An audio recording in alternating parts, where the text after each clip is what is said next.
Now, we know everyone's anxious to talk about how we get back to something like normal, and I can promise you that I am too, and I know the LG and everybody else is as well. And especially on days like this, when I get out to sites like this one, where I know I would normally be shaking hands, maybe giving a few people a hug, a couple of high fives, but obviously there's none of that going on because everyone is doing the things they need to do to stay distant and to stop the spread. But our data is showing that we have some very difficult days and weeks ahead, and that's precisely why we're here today and planning for what we call the worst-case scenario. We certainly hope we don't have to use these beds, or certainly not all of them, but we wanted to have a plan to make sure that we could if we needed to.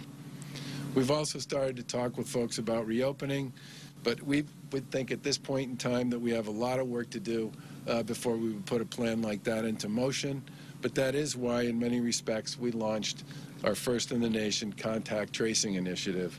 That's why we're making more and more testing available, because we think at the end of the day, testing, tracing, isolation, quarantine, those are big parts of any legitimate effort and play a major role associated with any attempt to reopen. Because those are the sorts of things that we will need to do and do well and do on a grand scale to give people confidence and comfort that we are safe to get back to work. Part of the planning also requires listening to and learning from our neighboring states. We share a lot of commerce, a lot of travel, and a lot of people with the states that are around us. What we do has an impact on them, what they do has an impact on us, and we want to make sure everybody's aware of what everybody else is thinking about, working on, and planning. And that's why we'll be working with our regional partners going forward. But I do want to make a couple things clear about this. First, our response to this emergency will always put the needs of the people of Massachusetts first. We're going to work collaboratively, and we'll learn from all the experts we can, but we're going to do in the end what's right for Massachusetts and for the people of Massachusetts. Second, reversing course too soon, opening up before we're ready and before we've done some of the things we need to do that we can do it safely and have a plan in place to make sure that we can monitor, measure, and survey what's going on will only make matters worse.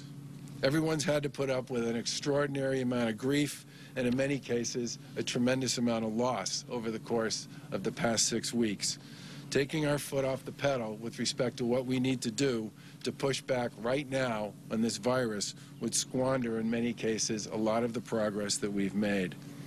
Our hospitals, who we're talking to every day, are managing the influx in new patients. Nobody is rationing anything, but we're still on the upswing in this pandemic. Everybody's done a great job.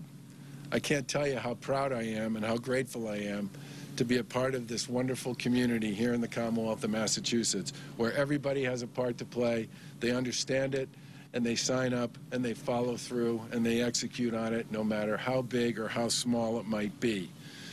And everybody, as we've said before, needs to continue to stay at home, only leave if you need to do something essential, and if you do leave home, and you can't manage to create distance between yourself and others, if you're concerned about that at all, you should wear some kind of a face covering.